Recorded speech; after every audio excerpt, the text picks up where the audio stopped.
Hey guys, welcome to another Churchly tutorial. We're talking all things widgets still. Let's jump in. We're all the way down here to the payment form. Payment form, huh? So you could use the payment form to do things like collect payments for, say, a kids camp coming up or something like that. If you don't have a church management system that does that, you could use Churchly to collect those payments. So let's jump in. You could also you can collect donations through it as well. People just can't manage their giving and things, so I'd suggest using something like Planning Center Online for donations, but you can do donations here in Churchly if you just don't want to bother with another system. Let's add a new block. It's empty. It's got one column in it. I'm going to do 3 columns just because I want to give some spacing here. I'm going to make it full width because I want this center column to be a little bigger. So I'm going to grab my payment form. It's down here under payment form. Put it in the middle. So it defaults to name and email. And you can ask anything, just like you can in the form builder. You can ask for all sorts of stuff. File uploads and dates and checkboxes and all this stuff you can create. So those are just the questions that you can ask. Let's go into edit settings. So this is the form name. Like I mentioned before in the other forms tutorial, we want to name this form. We'll call it like Kids Camp Payment. Because once people submit these forms, like I said, they show up in this engage section. And it's going to show what forms they've filled out. And you want to be able to say, okay, we've had 50 people fill out this Kids Camp form. Or we've had 200 people fill out the general contact form. We want to make sure our forms are labeled so we can know which ones are working, which ones aren't, which ones people are using and they're not. So the notification, again, can be your church email or, gosh, anything you want it to be. Not Churchly, realchurch.today. That's us. We're going to use the Stripe payment gateway. You'll go over to your dashboard in Stripe. If you're not familiar to do that, you jump over to Stripe's help section. If you don't know where to find that, you log into your dashboard at Stripe. It's a free account. Grab your API publishable key and your private key. That's all you need.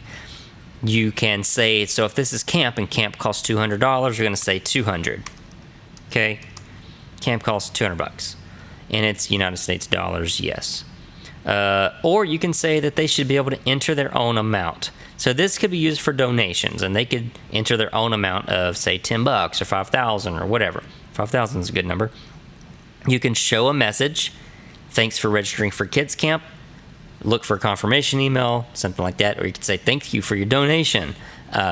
Whatever you would like to say in that, or you can redirect to a page that you've created. So those are fun. So your payment fields will appear once you've connected a payment processor and you publish. You can edit your styling just like we did in the other form editor, where if you wanted to make things rounded and change the colors and such, you could do that. Let's put a header here for online giving. Why not? And that is too close. So let's add a spacer just for good design. And we're going to make it all the way minimum size, which is 40, right? So, 34 in this instance. Save it. Let's go refresh our page and see what we got. So we've got all these elements we've been creating and working on. This is a really ugly web page, by the way, with all of this random stuff on it, so don't get any ideas. It's just for example purposes. So here's your name, your email, the amount they want to give, say it's 20. Now the payment information is not showing up here because we haven't connected our payment processor, but once you add that live key and that publishable key that we showed you here, publishable and private, once you add that, then credit card details will show up just below here. They'll be able to enter in their credit card details and submit. Now if it was the $200 instead of the enter your own, then we could say camp payment and save that.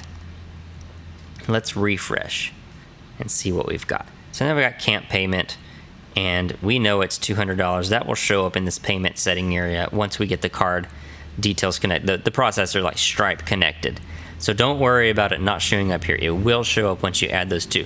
I hope this was helpful. If it wasn't and you still have questions, not a problem. Jump over to this Need Some Help button. Shoot us an email. We're pretty quick to reply. Or if we're available, it'll show up here that says you can chat with us now. Or there's answers to other questions here as well that you can search for. Hey, we look forward to seeing you in the next video.